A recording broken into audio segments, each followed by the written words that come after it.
वेदिका ही एक गरीब घरातील मुलगी होती आणि तिला सुशांतचं स्थळ सांगून आलं होतं. सुशांतच्या घरची परिस्थिती चांगली असल्यामुळे तिच्या वडिलांनी सुशांतच्या घरात लग्न लावून देण्यास होकार दिला.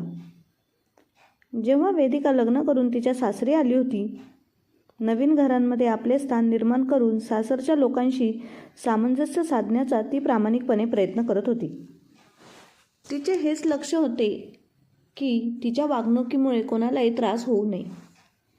ती स्वतःला नवीन वातावरणात रुळवण्यासाठी झटत होती. मात्र तिचे सर्व प्रयत्न अपुरेच वाटत होते. तिच्या प्रत्येक कृतीतून मनापासून प्रयत्न दिसत असूनही कधी सासूबाईंच्या टोमण्यांचा भडीमार व्हायचा, तर कधी नंदेच्या किंवा सासऱ्यांच्या बोलण्यात तिला नकारात्मकतेचा सामना करावा लागायचा. ती गोंधळलेली होती. तिच्यासोबत असं का घडतंय हे तिला कळत नव्हतं.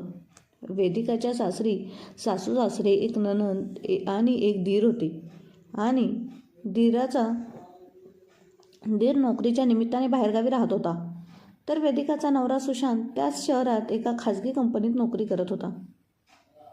काही दिवसातच वेदिकाला जाणवू लागले की घरात तिच्या दीराला ज्या प्रमाणात महत्त्व दिलं जातं तेवढं तिच्या नवऱ्याला मिळत नव्हतं. तिला समजत नव्हतं की सासू सासरे आपल्या दोन्हीही मुलांमध्ये असा भेदभाव का करत आहेत. वेदिकाला पाहून जाणवलं की प्रत्येक निर्णयासाठी दीराला विचारलं जातं, तर ती आणि तिचा नवरा घरात आहेत की नाहीत हे जणू कोणाला जाणवायचं नाही. तिला आणि तिच्या नवऱ्याला फक्त नोकरांसारखी वागणूक दिली जात होती. एका संध्याकाळी वेदिकाने हेच आपल्या नवऱ्याला विचारलं, तेव्हा सुशांत उत्तरला, हे सगळं फक्त एका कारणामुळे होतंय. माझा लहान भाऊ सरकारी नोकरी करतो, त्यामुळे आईवडिलांच्या नजरेत तो जास्त कर्तबगार आहे. मी मात्र खाजगी नोकरी करतो, त्यामुळे त्यांना वाटतं की माझी काहीच लायकी नाही. हे ऐकून वेदिका म्हणाली, पण नोकरी सरकारी असो की खाजगी, फरक काय पडतो? दोघेही स्वतःचा खर्च स्वतः भागवतात. कोणाचं कोणाकडे काही मागणं नाही. मग आईवडिलांना असा भेदभाव करण्याची गरज काय? दोघेही त्यांचीच मुलं आहेत, नाही का? यावर सुशांत म्हणाला, हे त्या दिवसापासून सुरू आहे ज्या दिवशी माझ्या लहान भावाला सरकारी नोकरी लागली. त्या दिवसापासून आईवडिलांच्या वागणुकीत हा बदल पाहतोय. आणखी एक गोष्ट जाणवली होती. तिची छोटी नणंद ही लहान भावालाच जास्त महत्त्व द्यायची. मोठ्या भावाकडे तिचं दुर्लक्ष होतं. खरं तर सुशांत आर्थिकदृष्ट्या सक्षम होता. त्याला कोणतीही तंगी नव्हती. फक्त हा सरकारी खाजगी नोकरीचा भेदभाव त्याच्या अस्तित्वाला कमी लेखत होता. तरीही वेदिकाने स्वतःला समजावलं, माझा नवरा खूप चांगला आहे. तो माझी काळजी घेतो, माझं ऐकतो. बाकी लोक काय विचार करतात याचं मला काही देणं घेणं नाही. अशा विचारांनी तिने आपलं मन शांत केलं आणि तिचं जीवन पुढे सुरू राहिलं. काही दिवसांनी तिच्या नंदेच्या लग्नाच्या चर्चा सुरू झाल्या. मात्र यासाठीही छोट्या भावाकडे सल्ला मागितला जाऊ लागला. सुशांत आणि वेदिकाला विचारण्यातही आलं नाही, कारण आईवडिलांच्या दृष्टीने लहान मुलगा म्हणजे घराचा खरा मालक होता. छोट्या मुलाने फोनवरून सल्ला देत आपली मालकीदारी दाखवली, पण त्याने कधीही विचार केला नाही की बहिणीच्या लग्नाची जबाबदारी त्याचीही तितकीच आहे जितकी मोठ्या भावाची आहे. स्थळ शोधण्यासाठी कधी मदत केली नाही, फक्त आदेश द्यायचं काम केलं. सगळी धावपळ आणि शोधाशोध मोठ्या भावानेच केली आणि अखेर एका चांगल्या स्थळावर बहिणीचं लग्न ठरवलं. घरातील लग्नाची तयारी ही मोठ्या बहिणीनेच मन लावून केली. मात्र छोटा मुलगा लग्नाच्या 2-3 दिवस आधी आला आणि सगळीकडे मालकासारखा वावरू लागला. लग्नात त्याचंच सर्वस्व होतं आणि आईवडिलांनीही ठिकठिकाणी जाहीर केलं की सगळं काही आमच्या छोट्या मुलानेच केलं. नंदेने हेच केलं सगळं काही लहान भावाला सांगत होती. हे नंदेच्या सासरच्या लोकांच्या नजरेतून सुटलं नाही. त्यांना पटकन समजलं की मोठ्या भावाला या घरात काहीच महत्त्व दिलं जात नाही. सगळा कारभार लहान भावाच्याच हातात आहे. वेदिका आणि सुशांतला हे सगळं खूपच खटकत होतं, पण त्यांनी खूप वेळा बघितलं होतं की आई वडीलच छोट्या मुलाला घराचा मालक मानतात. आता नंदेचं लग्न झालं आणि ती आपल्या सासरी गेली. सगळं पुन्हा नेहमीसारखं झालं. दीरही नोकरीसाठी बाहेरगावी गेला. दिवस असेच पुढे जात राहिले. जवळपास वर्षभरानंतर दिलाच्या लग्नाच्या चर्चा सुरू झाल्या. त्याचंही लग्न एका चांगल्या स्थळाशी ठरलं. मात्र यावेळी देखील वेदिका आणि सुशांतला कोणत्याही चर्चेत सहभागी केलं गेलं नाही. त्यांचं मत विचारलं नाही. दिराच्या लग्नानंतर नवीन नवरी जाऊबाई म्हणून घरी आली. दिरांनी 2 महिन्यांची सुट्टी घेतली. त्यांच्या खोलीला खूप सुंदर सजवलं गेलं. त्यात एसीही लावला गेला. त्यांना बाहेर फिरायलाही जायचं होतं. वेदिकाला आठवलं की जेव्हा ती या घरात आली होती तेव्हा तिला साध्या खोलीत बसवलं होतं. आज जाऊबाईची सजवलेली खोली पाहून तिला हा भेदभाव स्पष्ट जाणवत होता. ती मनात म्हणाली, आमच्यासाठी काहीच नव्हतं, पण आज दिरासाठी सगळं होतं. तिच्या मनात जुन्या आठवणी जाग्या झाल्या. लग्नानंतर वेदिका आणि सुशांतला बाहेर फिरायला जायचं होतं, पण सासू सासऱ्यांनी त्यांना रोखलं होतं. मात्र आता दीर आणि जाऊबाईचं बाहेर जाणं कोणालाही खटकत नव्हतं. त्यांना पूर्ण स्वातंत्र्य होतं. वेदिकालाही हे सगळं खूप खटकत होतं, पण ती काहीच करू शकत नव्हती. लग्न झाल्यापासून ती हे भेदभावाचे प्रकार बघत होती. काही दिवसांनी दीर त्याच्या बायकोला घेऊन निघून गेला आणि वेदिकाचं नेहमीचं आयुष्य पुन्हा सुरू झालं. मात्र जाऊबाई आल्यानंतर वेदिकाचं आयुष्य आणखीनच कठीण झालं होतं. जाऊबाई वर्षातून 2-3 वेळा काही दिवसांसाठी सासरी यायची. ती कोणत्याच कामाला हात लावत नसे, पण घरावर आपलं वर्चस्व टिकवून ठेवायचं होतं. जाऊबाई आली की लगेच नणंदही येत असे. मग सगळेजण मालक बनून बसत आणि सगळी कामं वेदिकालाच करावी लागत. घरात गप्पा रंगत असताना वेदिका मात्र स्वयंपाकघरात सतत कामात व्यस्त असे. तिची फक्त एकच भूमिका होती, सगळ्यांच्या गरजा पूर्ण करणारी, एक मोलकरीण.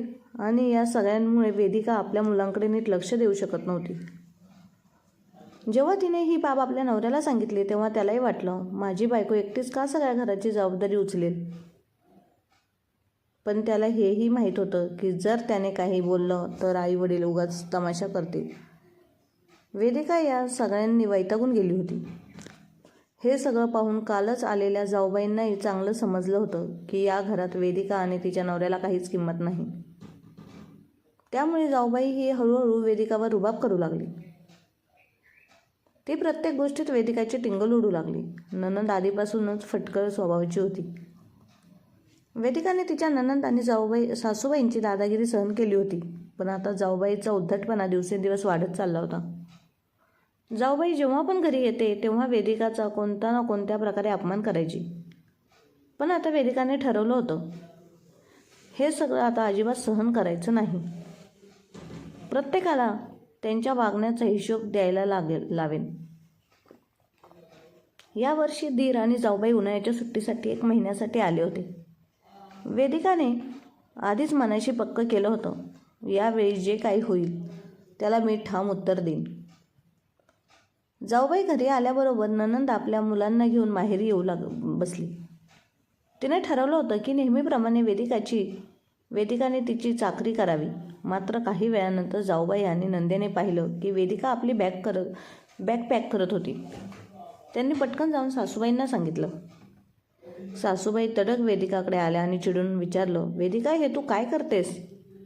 वेदिकाने शांतपणे उत्तर दिलं, मी आणि सुशांत मुलांसोबत 15 दिवसांसाठी म्हैसूर उटीला फिरायला जात आहोत. खूप दिवस झाले आम्ही कुठेच बाहेर गेलो नाही. सासूबाई मोठ्याने ओरडत म्हणाल्या, तुझं धाडस कसं झालं? तुम्ही दोघांनी 15 दिवस बाहेर जाण्याचं ठरवलं आणि आम्हाला कळवणं गरजेचं नाही वाटलं? घराची जबाबदारी माहीत नाही का तुम्हाला? आईचा आवाज ऐकून सुशांत धावतच आला. त्याला समजलं की आता काही होऊ शकत नाही. आई तर तांडव घालतच होती. सुशांतने शांत करण्याचा प्रयत्न केला, करत वेदिकाला म्हटलं, चल राहू दे, आपण नंतर कधीतरी जाऊया. पण वेदिकाने ठरवलं होतं, आता पुरे. मी गप्प राहून सहन केलं म्हणून इतक्या दिवस सगळ्यांनी माझा गैरफायदा घेतला. पण आता नाही. वेदिकाने स्पष्ट शब्दांत सांगितलं, अजिबात नाही. का नाही जायचं? मला माझ्या मुलांसोबत फिरायला जायचं आहे आणि मी जाणारच. ती पुढे म्हणाली, मुलगी माहेरी येते तेव्हा कुणाला विचारते का? तोंड वर करून कधीही येते आणि मग घराची जबाबदारी माझ्यावर येते. मग आम्ही बाहेर जाण्यासाठी तुमची परवानगी का घ्यायची? वेदिकाचा निर्धार स्पष्ट होता. ती शांतपणे पण ठामपणे उभी राहिली होती. ती पुढे म्हणाली, जेव्हा तुमची छोटी सून सासरी येते किंवा कुठे फिरायला जाते तेव्हा ती तुम्हाला काही विचारत नाही. तिचं मन होतं तेव्हा ती कधीही निघून जाते. मग मी या घराची नोकर आहे का की सर्वांसाठी करत राहायचं? सगळ्यांचे हातपाय मोडले आहेत का? स्वतःसाठी काही बनवून खाऊ शकत नाही का? आणि जर सगळंच मलाच करायचं असेल तर मग मला या घराची मालकीण बनवा. कधी कोणी मला मोठ्या सुनेचा अधिकार दिला आहे का? कधी या घराची मालकीण मानला आहे का? नाही, कारण तुमच्यासाठी आम्ही फक्त नोकर आहोत. याचं कारण काय आहे ते म्हणजेच तुमचं आणि छोट्या मुलाचं कुटुंबाचं सरसकट समर्थन आणि माझ्या नवऱ्याचा साधा आणि सरळ स्वभाव. वेदिकाचं बोलणं ऐकून सासू सासरे अजून मोठ्या आवाजात ओरडू लागले. नणंद आणि जाऊबाईही त्यात सामील झाल्या. त्यांना वाटलं वेदिकाने पहिल्यांदाच आवाज उठवला आहे, त्यामुळे तिला आता गप्प बसवलं पाहिजे. पण वेदिकाने ठरवलं होतं की आज तिला स्वतःची बाजू रोखठोकपणे मांडायचीच आहे. सासू सासरे मोठ्या आवाजात ओरडत होते, पण वेदिकाही त्याच तोऱ्यात बोलली, का नाही मी जाऊ शकत? आम्ही या घराचे नोकर आहोत का? या घराची मोठी सून असूनही कधी आम्हाला त्या स्थानाचा सन्मान मिळाला आहे का? नाही. याच्या उलट तुम्ही नेहमी घराचा मालक आणि सन्मानाचा अधिकार छोट्या मुलाला आणि सुनेला दिला. प्रत्येक वेळेस त्यांना पुढे केलं गेलं. प्रत्येक कार्यक्रमात त्याचीच मर्जी चालवली. ती पुढे म्हणाली, आम्ही छोट्या मुलाचे आणि सुनेचे देणेकरी आहोत का? आमचा खर्च तुम्ही किंवा छोटा मुलगा आणि सून करत आहेत का? नाही. माझा नवरा स्वतः मेहनत करून कमवतो आणि आपल्या कुटुंबाचा सांभाळ करतो. तरीही तो तुमच्यासाठी गुलामासारखा झुकतो, कारण तो सरळ आणि सुस्वभावी आहे. पण याचा फायदा तुम्ही सगळ्यांनी घेतला. आणि राहिली गोष्ट तुमच्या छोट्या मुलाच्या नोकरीची, तर सरकारी असो किंवा प्रायव्हेट, प्रत्येकजण आपापल्या परीने कष्ट करतो. पण तुम्हाला वाटतं सरकारी नोकरी करणारा जास्त हुशार असतो. हा तुमचा मोठा गैरसमज आहे. कदाचित तुमच्या मुलाला तुम्हाला माहीत नसेल, पण तुमच्या मोठ्या मुलाचा पगार तुमच्या छोट्या मुलाच्या दुप्पट आहे. तरीही तुम्ही त्याला कमी लेखत असता, कारण तुमचं मन सरकारी नोकरीच्या कल्पनेनंच भारवलं आहे. वेदिकाचा स्वर आता अधिक ठाम झाला. तुम्हा दोघांची सेवा तुमचा छोटा मुलगा आणि सून करतात का? तुमची मुलगी आणि जावई करतात का? नाही, ती मीच करते. आणि जर तुम्हाला वाटतं की हे घर तुमचं आहे आणि आम्ही इथे राहतो, तर माझ्या नवऱ्याची इतकी लायकी आहे की तो आम्हा चौघांसाठी एक स्वतंत्र घर घेऊ शकतो. आम्हाला तुमच्यावर अवलंबून राहायचं नाही. त्यामुळे तुम्हाला कधीच तुमचा मोठा मुलगा दिसणार नाही. आणि राहिली गोष्ट या घरात राहण्याची, तर आता मी इथे एका अटीवरच राहील. माझ्यावर कोणीही रुबाब दाखवायचा नाही. खूप सहन केलं मी. जर तुम्हा सगळ्यांना एकत्र राहायचं असेल तर माझ्या नियमानुसार राहावं लागेल. नाही तर हे घर तुम्ही ठेवा तुमच्याजवळ. माझा नवरा एवढा कमवतो की आम्ही स्वतंत्र घर घेऊन आरामात राहू शकतो. आता तुमची मर्जी. तुम्हाला जे योग्य वाटेल ते करा. पण इतकं लक्षात ठेवा, मोठ्या सुनेने खूप सेवा केली आहे तुमची. आता काही दिवस छोट्या सुनेच्या हातचं सुख अनुभवा, कारण माझ्यावर तुमचा हुकूम चालणार नाही. एवढं बोलून वेदिकाने आपली बॅग पॅक केली आणि मुलांना आवाज दिला, मुलांनो लवकर या, आपल्याला म्हैसूर उटीला जायचं आहे. नवऱ्याकडे वळून ती म्हणाली, अजून काही घ्यायचं असेल तर मला सांगा, मी पॅक करते. सासू सासरे मोठ्या आशेने मोठ्या मुलाकडे पाहत होते. कदाचित तो आपल्या बायकोला काहीतरी बोलेल, पण त्याने वेदिकाला फक्त इतकंच म्हटलं, मला काहीही नको आहे, चल आपण निघूया. निघताना त्याने सासू सासऱ्यांना सांगितलं, तुम्ही विचार करा, आम्ही 15 दिवसांनी परत येतोय. तोपर्यंत तुम्ही निर्णय घ्या. यापुढचं आयुष्य तसंच चालणार आहे जसं माझी बायको म्हणेल. तिने खूप दिवसांपासून तुमचं केलं आहे. आता तिलाही तिचं आयुष्य जगण्याचा अधिकार आहे. जर तुम्हाला वाटत असेल की आम्ही तुमच्यासोबत राहावं, आम्ही आमच्या पद्धतीने राहणार, आणि जर ते मान्य नसेल तर आम्ही स्वतंत्र राहण्यास सक्षम आहोत. हे ऐकून सगळं घर शून्य झालं. वेदिका आणि तिचा नवरा मुलांसह घरातून निघून गेले. त्यांना जाताना पाहताना दीर आणि जाऊबाई, नणंद आणि सासू सासरे स्तब्ध उभे होते. त्यांना जाणवलं की आता हा खेळ फार काळ चालणार नाही. नंदीला हेही कळलं की आता माहेरी तिचा आदरभाव करणारी वहिनी इथे असणार नाही. तिने पटकन आपलं सामान पॅक केलं आणि म्हणाले, आई मी जाते, माझी नणंद सुट्टीसाठी येणार आहे.